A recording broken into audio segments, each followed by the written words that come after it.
जबलपुर से आ रही खबर। दूषित पेयजल के खिलाफ महिला कांग्रेस अध्यक्ष कमलेश यादव का अनिश्चितकालीन धरना शुरू। जबलपुर में स्वच्छ जल क्रांति अभियान के तहत महिला कांग्रेस की अध्यक्ष कमलेश यादव ने अनिश्चितकालीन धरना शुरू कर दिया है, जिसमें उन्होंने नगर निगम और महापौर प्रशासन के खिलाफ मोर्चा खोलते हुए जनता के लिए शुद्ध पेयजल की मांग की है। धरने के दौरान कमलेश यादव ने इंदौर के भागीरथपुरा की हलिया हृदय विदारक त्रासदी का उल्लेख किया है, जहां दूषित पानी पीने से बच्चों और बुजुर्गों सहित 26 से अधिक लोगों की जान चली गई। उन्होंने चेतावनी दी कि जबलपुर की स्थिति भी गंभीर है, क्योंकि शहर की पाइपलाइनें आज भी गंदे नालों के बीच से गुजर रही है और लीकेज के कारण लोगों का जहरीला पानी पीने पर मजबूर होना पड़ रहा है। महापौर पर वाद खिलाफी का आरोप लगाते हुए उन्होंने कहा कि चुनाव पूर्व नर्मदा जल को शुद्ध करने का जो आश्वासन दिया गया था वो पूरी तरह खोखला साबित हुआ है। उन्होंने इसे राजनीतिक नहीं बल्कि मानवता की लड़ाई करार देते हुए प्रशासन से अपील की है कि वे धन की राजनीति छोड़कर जनता को जीने के लिए अनिवार्य शुद्ध जल और वायु उपलब्ध कराए, ताकि इंदौर जैसी घटना जबलपुर में न दोहराई जाए।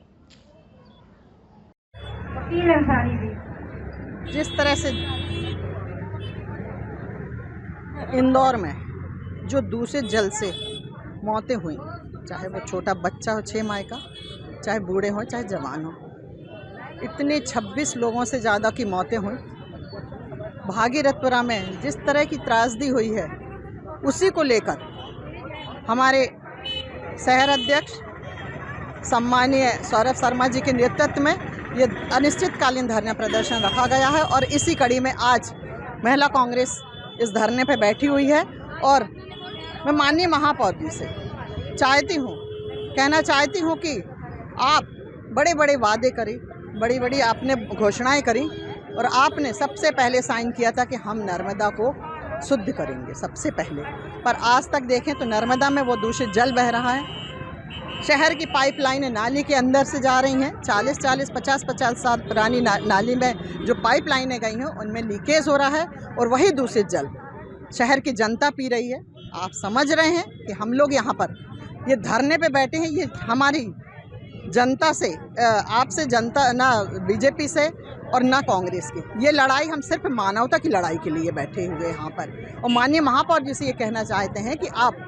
जनता आपसे सिर्फ यही चाहती है, ना आपसे पैसा मांग रही है, ना धन मांग रही है। जनता चाहती है कि जिस तरह से हमने आपको जिता के शीर्ष पे बैठाया है वो सिर्फ इसलिए कि आप हमें शुद्ध जल दें, शुद्ध वायु दें, और जो आज तक नहीं हो पा रहा है। आपको चाहिए कि आप इस कार्यक्रम में शामिल होकर इतना तो कह सकते हैं कि हाँ, हम शुद्ध जल देंगे और ये व्यवस्थाएं हम जरूर करेंगे। वही भागीरथपुरा में देखें, आप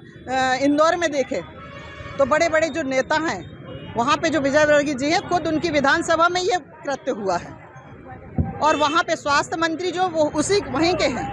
उसी विधानसभा से स्वास्थ्य मंत्री जी आते हैं, फिर भी उन लोगों को, वहाँ की जनता को शुद्ध जल नहीं मिला, वो दूषित जल से मर रहे हैं। वही क्रिया यहाँ पर फिर न दोहराई जाए, इसी लड़ाई को लड़ने के लिए आज ये कांग्रेस परिवार यहाँ धरने पे बैठा है और आज हमारी सभी बहनें यहाँ पर धरने पे बैठी हैं। और हम चाहते हैं, माननीय महापौर जी से, माननीय आयुक्त महोदय से भी यही मांग करते हैं कि हम चाहते हैं कि हम लोग ये लड़ाई सिर्फ जनता के लिए लड़ रहे हैं। कोई मेरे घर का या मेरे कांग्रेस परिवार बस का कार्य नहीं है, ये सबको, क्योंकि जिस तरह से हमने देखा उनके घमंड में, ये घमंड से बोलते हैं, यदि आपके हमारे जो लोकतंत्र के चौथे स्तंभ हैं, उन्होंने भी ये बात पूछी तो वो एक बोलते हैं कि ये घंटा, तो कैसी आप लोकतंत्र में आप हम लोगों को वो जी रहे हैं। हम लोग